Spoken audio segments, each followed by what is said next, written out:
Hey guys, how are you? Hope you're fine. My name is Mindstuck Idajock and I'm good, great, and excellent as always. And today I am going to do kind of a vlog, but I'm going to try to make it a short discussion about Five Nights at Freddy's and the storyline and that kind of stuff after playing Sister Location and after seeing the final cutscene. Before continuing though, I apologize if there's like a sound in the background that you don't like, that is like a vacuum cleaner. But it's my computer, my laptop. I am editing the final video of Sister Location, and you won't see this video before I upload that one. So chill, that's not gonna happen. I'm working on it. It's going to be done soon.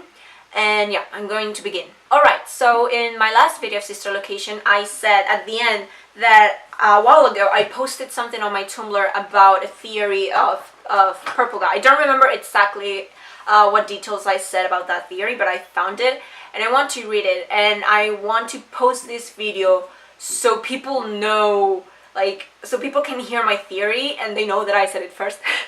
So here I go. Oh, also, there might be some things that don't make sense, but it's because I wrote this a while ago. So please bear with me and listen to what I wrote. Purple Guy's identity. If we think about it, there's a good theory that tells us who the Purple Guy is. If we go back to FNAF 2, Night 2, the phone guy says, "I'll be honest, I never liked that puppet thing. It was always thinking." Okay, just reading this, I thought of something that I will talk about it in the end. Why would the phone guy say that if he didn't know what lies behind puppets... why would the phone guy say that if he didn't know what lies behind Puppet's history? First victim at Fredbear's Family Diner. This means phone guy equals Purple Guy in short terms. Then we hear him again in Night 3 of the same game saying, "Did Foxy ever appear in the hallway? Blah blah blah." Like I said, he was always my favorite. If we jump back to FNAF 4, we see a kid being tormented by his brother who is wearing a Foxy mask. Only Foxy's. Later on that game we see The Bite of 1983. What happened to the kid varies between theories, but I believe that whatever happened to the kid, the big brother worked on Freddy Fazbear's Pizza because of an obsession with all the animatronics after his little brother's incident. But why am I talking about him? Because the Bite of 83 is never mentioned before, and that would make sense if he is a security guard who recorded some training tapes and decided to not say anything about an incident he was directly related to. Also, on an Easter egg on FNAF 4, we can see Purple Guy helping someone put on the Springtrap suit. This means it was someone with access to that room, a security guard. Now, I also say the little kid's brother worked in Fredbear's Family Diner even before the incident occurred, and that's where he killed his first victim for no concrete reasons, to later on keep his hobby until 1987 when the famous 5 kids disappeared. If the little kid's big brother liked Foxy, the phone guy also did. The Bite of 83 is never mentioned by your guide, and I already said that the phone guy equals Purple Guy, so big brother equals phone guy equals Purple Guy. I need some water. But that doesn't answer the question, who is Purple Guy? Well, easy. Mike Schmidt, our guy from FNAF. Why him? On night 6 of FNAF 2, Jeremy is moved to the day shift, and we hear the Purple Guy say, "You'll be on day shift, blah blah blah. When the place eventually opens again, I'll probably take the night shift myself." The phone guy is referring to when the smaller location on Freddy Fazbear's Pizza reopens, in the regionals of FNAF. In conclusion, Big Brother is Purple Guy, who became the phone guy and who eventually turns out to be Mike Schmidt. I would love to explain all my theory for a FNAF story, but I'll leave it here. Yay, I did it. This is officially my theory. And I'm not kidding when I say I published this a while ago, so you don't say that I published this yesterday or anything. You can see, I hope you can see it. Okay, it says August 11th, 2015. So I published this a year ago. And like I said, now that I've read this again, there are a lot of things wrong with it. For example, Purple Guy isn't Mike Schmidt. And I don't know who Purple Guy is now. Because here's the thing with FNAF. Everything began with a game about some animatronics that wanted to put you into an animatronic suit, thinking that you were a naked endoskeleton.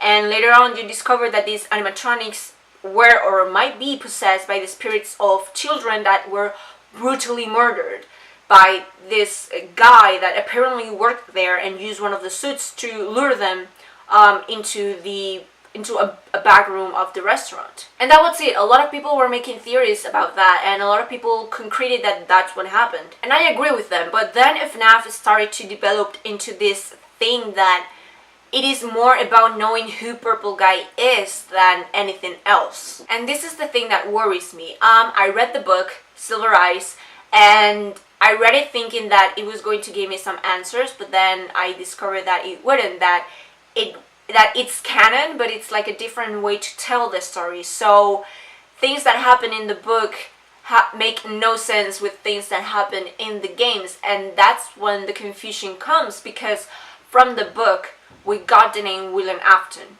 We know that's the name of Purple Guy, and we know how his personality and his mentality is. We know that he believes that he is one of the animatronics. And why would he believe that? Because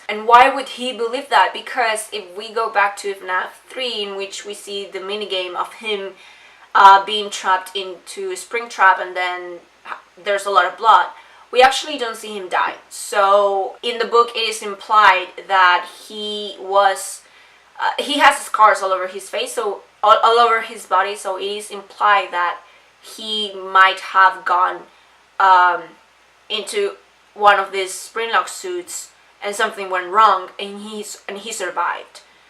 So far I think that's the only, well, not the only, we also get like a little bit of Henry's story and about the restaurant story and a location, but I think those few details are the only things that we can say for sure are related to the games and that can be used for the games and their theory. But then we have the final cutscene of Sister Location, and it's this guy named Michael Afton, and Afton because he says, "Father, I did it, I found them," something like that. And so a lot of people said that we were playing as William Afton because of the little girl saying, "Daddy, Daddy, blah, blah, blah, I want to play with her." And I said this on the video. I said what I thought before playing the game, that it couldn't be a coincidence that you don't know the name of the security guard in FNAF 3 and you don't know it in Sister Location. I thought there was a connection there, and there is. What I got from the final cutscene was that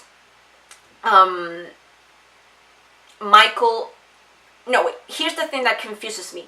Michael says that, and I quote, "I've been living in the shadows," end quote. When you say that, you're implying that you've been living in the shadows for a while. And I don't know for how long he has been doing that, but it's just, I don't know what to make of it. And then he says that he's going to find his father, and in my video I said that there was like a sign saying Freddy Fazbear. It said Freddy's Fright, and or something like that, and that's the name of the attraction in FNAF 3, and then Springtrap appears. But I don't know what that means. I don't know if it means that Purple Guy, well, like that William got trapped into Springtrap, and that Michael just followed him, but he's not trapped. He's being used as, his skin is being used by Yendo, I assume. But Michael knows he's supposed to be dead. Why isn't he dead? Like this entire, like, this game just took a turn that is completely different, and it's completely different from what I thought the game was originally going to be. Like the animatronics trying to put you into an animatronic suit, thinking that you were an endoskeleton because they were possessed by the spirits of kids. That's what I thought it was going to be about.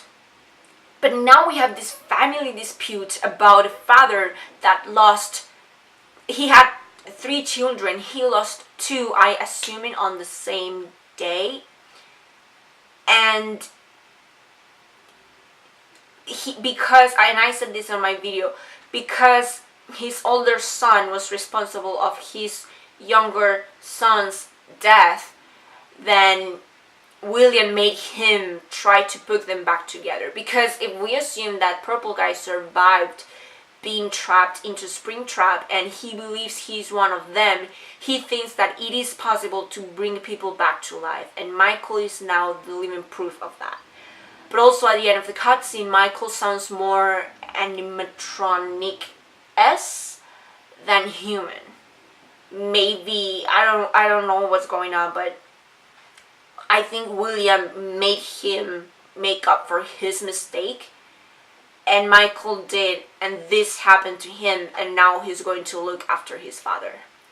I'm sure there were other things that I wanted to talk about, but I am going to try not to make this video any longer than it already is, because it's going to be like 20 minutes or something. But yeah, I think that's it. I want to know what's going on between Michael and William. I have no idea what's going on, because this could mean that the guy, the purple guy that we've been seeing all along, isn't William but Michael, or maybe both. So that's really interesting. But yeah, I'm going to end this here. I have 7 seconds. That's a wrap, everybody. Thank you so much for watching this video, and I hope to see you guys soon. Bye.